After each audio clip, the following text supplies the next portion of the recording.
Olá, mais uma vez estamos aqui, né? Inspirado pelo Espírito Santo de Deus, abençoado por Ele, nos usando como canal de bênção, falando sobre a palavra, né? Estudando, dando continuidade no estudo de ética cristã. Nós vamos começar a falar agora em alternativas e éticas, tomando decisões. Vamos iniciar por aí, tá bom? Alternativas éticas. Nós paramos, né, falando sobre o que é ética, né, e que é o conjunto de valores ou padrão pelo qual uma pessoa entende que seja certo ou errado e toma decisões, não é mesmo? Então, alternativas éticas. Cada um de nós tem uma ética. Cada um de nós, por mais influenciado que seja pelo relativismo, pelo pluralismo de nossos dias, tem um sistema de valores interno que consulta nem sempre a julgar pela incoerência de nossas decisões no processo de fazer escolhas.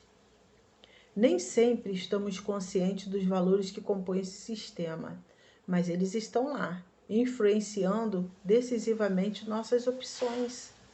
Os estudiosos do assunto geralmente agrupam as alternativas éticas de acordo com seu princípio orientador fundamental. As principais são humanística, natural e religiosa. Vamos falar sobre éticas humanísticas.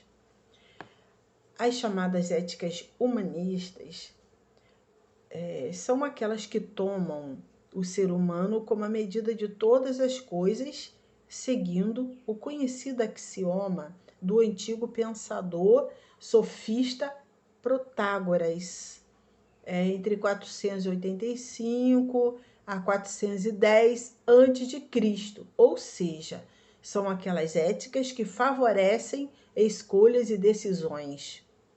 Agora vamos falar sobre o hedonismo. Uma forma de ética humanística é o hedonismo. Esse sistema ensina que o certo é aquilo que é agradável. A palavra hedonismo vem do grego edou, prazer. Como movimento filosófico, teve sua origem nos ensinos de Epicuro e de seus discípulos, cuja máxima famosa era: comamos e bebamos, porque amanhã morreremos. O epicurismo era um sistema de ética que ensinava, em linhas gerais, que para ter uma vida cheia de sentido e significado, cada indivíduo deveria buscar, acima de tudo, aquilo que lhe desse prazer ou felicidade. Os hedonistas mais radicais chegavam a ponto de dizer que era inútil tentar adivinhar o que dá prazer ao próximo. Como consequência da sua ética, os hedonistas se abstinham da vida política e pública. Preferiram ficar solteiros, censurando o casamento e a família como obstáculos ao bem maior, que é o prazer individual. Alguns chegavam a defender o suicídio, visto que a morte natural era dolorosa. Com o movimento filosófico, o hedonismo passou, mas certamente a sua doutrina central permanece em nossos dias. Quer dizer, o hedonismo passou, né? Mas a sua doutrina permanece, né? Em nossos dias, muitas pessoas seguem o hedonismo. Somos todos hedonistas por natureza. Frequentemente, somos motivados em nossa decisão pela busca do prazer. A ética natural do homem é o hedonismo. Instintivamente, ele toma decisões e faz escolhas, tendo como princípio controlador buscar aquilo que lhe dará maior prazer e felicidade. O individualismo exacerbado e o materialismo moderno são formas atuais do hedonismo. O hedonismo não tem muitos defensores modernos, mas podemos mencionar Gustav Fekir, o fundador da psicofísica, com sua interpretação do prazer como princípio psíquico, né, de ação, a qual foi depois desenvolvida por Sigmund Freud como sendo o princípio operativo do nível psicanalítico, né, do inconsciente. Muito embora o cristianismo reconheça a legitimidade da busca do prazer e da felicidade individuais, considera a ética hedonista como essencialmente egoísta, pois coloca tais coisas como princípio maior e fundamental da existência humana. Utilitarismo.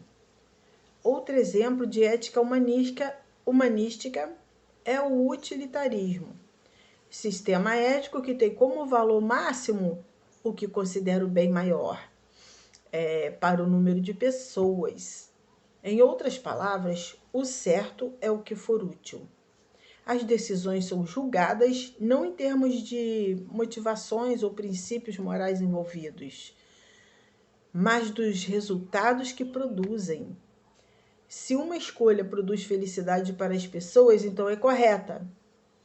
Os principais proponentes da ética utilitarista foram os filósofos ingleses Jeremy Bentham e John Stuart Mill. A ética utilitarista pode parecer estar alinhada como o ensino cristão de buscarmos o bem das pessoas. Ela chega até a ensinar que cada indivíduo deve sacrificar seu prazer pelo da coletividade. Ao contrário do hedonismo, entretanto, é perigosamente relativista. Quem vai determinar o que é o bem da maioria? Quem vai determinar? Os nazistas dizimam milhões de judeus em nome do bem e da humanidade. Antes deles, já era popular o adágio: o fim justifica os meios. O perigo do utilitarismo é que ele transforma a ética simplesmente num pragmatismo frio e impessoal. Decisões certas são aquelas que produzem soluções, resultados e números. Pessoas influenciadas pelo utilitarismo escolherão soluções simplesmente porque elas funcionam, sem indagar se são corretas ou não. Os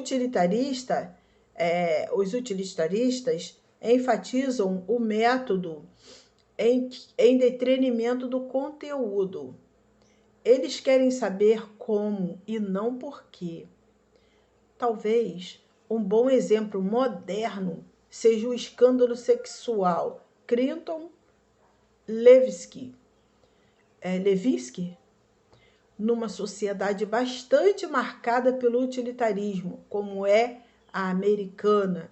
É compreensível que as pessoas se dividam quanto a um impeachment do presidente Clinton, visto que sua administração tem produzido excelentes resultados financeiros para o país. Existencialismo. Ainda podemos mencionar o existencialismo como exemplo de ética humanística, defendida de diferentes formas por pensadores como Kierkegaard, Jaspers, Heidegger, Sartre e Simone de Beauvoir. O existencialismo é basicamente pessimista. Existencialistas são céticos quanto a um futuro róseo ou bom para a humanidade. São também relativistas, acreditando que o certo e o errado são relativos à perspectiva do indivíduo e que não existem valores morais ou espirituais absolutos. Para eles, o certo é ter uma experiência, é agir. O errado é vegetar, ficar inerte. Então, nós vamos parar por aqui, tá bom? E na próxima aula nós continuaremos falando sobre ética cristã. Até a próxima aula. Fique com Jesus. Deus os abençoe.